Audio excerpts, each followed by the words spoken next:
Hello, ladies and gentlemen. This is JohnTSitek with TSitek Arms. Thanks for joining us for another episode of Stockmaker. Hope everyone's doing well out there. Today, we thought we'd show you something a little different. We don't see a lot of this in custom builds today or in factory rifles of any kind, and that is gun stock inlays.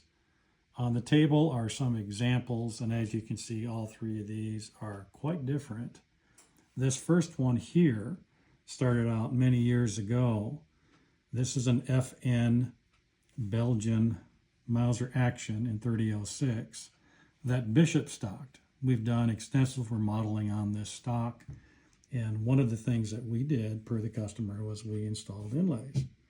And these are kites, as you can see, 2 in the buttstock, 2 in the forearm here, or in the action side areas rather. And then on the bottom here, something a little different, is we added 3 kites to this swivel area, 1 in the middle, 2 on the sides, and then a corresponding kite in the grip cap.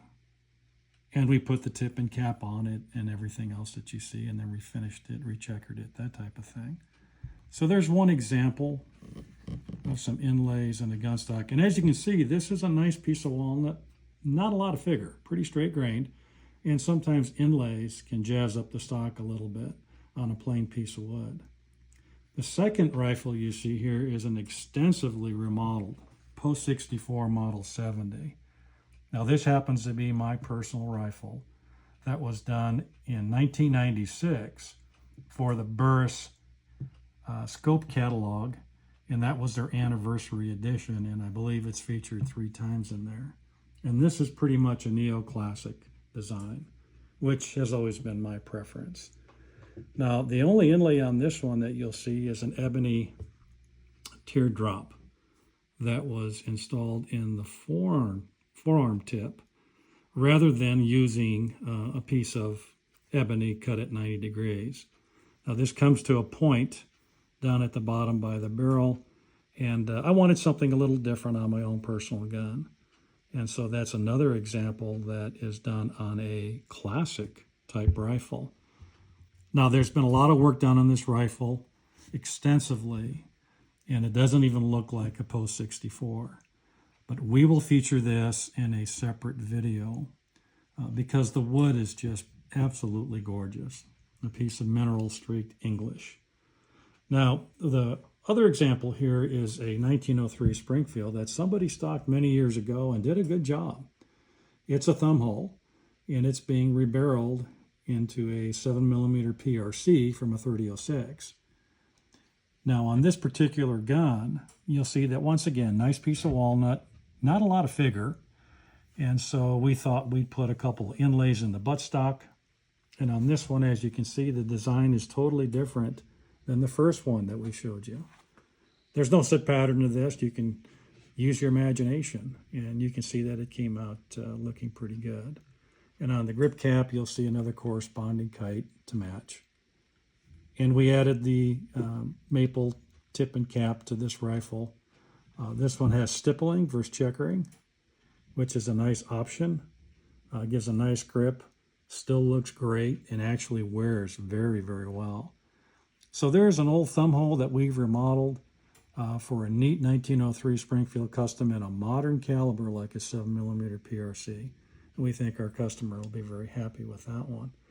And the last one that we'll show is a project that we are currently working on. This is a 3040 Krag 1898 model that we are building a target version of. Has a little bigger stock, beautiful fiddleback exhibition maple throughout. But here's a completely different design as well. As you can see, those are actually 4 separate inlays. We turn it over, you'll see that there's a corresponding diamond in the grip cap. And then something different again is that there's some kites on the front and back of the trigger guard. So once again, no set pattern on these. And I'll just show you on the top here too, there's a kite at the back of the tang. And then there's the corresponding cheek piece with a nice lip around it terminating at the top. So there's an old nostalgic rifle that's going to have a 28-inch target barrel on it. It's going to have a Picatinny rail that we manufacture for it. And it's going to be a beautiful target rifle. So these are just examples of some of the inlays. Nothing you see here is new under the sun. They did it many years ago, but we thought you'd enjoy seeing something that we don't see a lot of today. We don't do a ton of inlay work, obviously. On some pieces of wood like this Model 70, when you get something that's beautiful and this classic, it doesn't need anything. God took care of that with this gorgeous grain.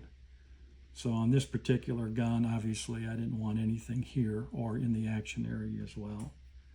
But it's a matter of taste and preference. But we hope you enjoyed this episode. Hope everybody takes care. God bless. See you in the next one. If you would like to see a video of how we install these, let us know in the comments, and we will make a video and show you our step-by-step procedure to get these installed.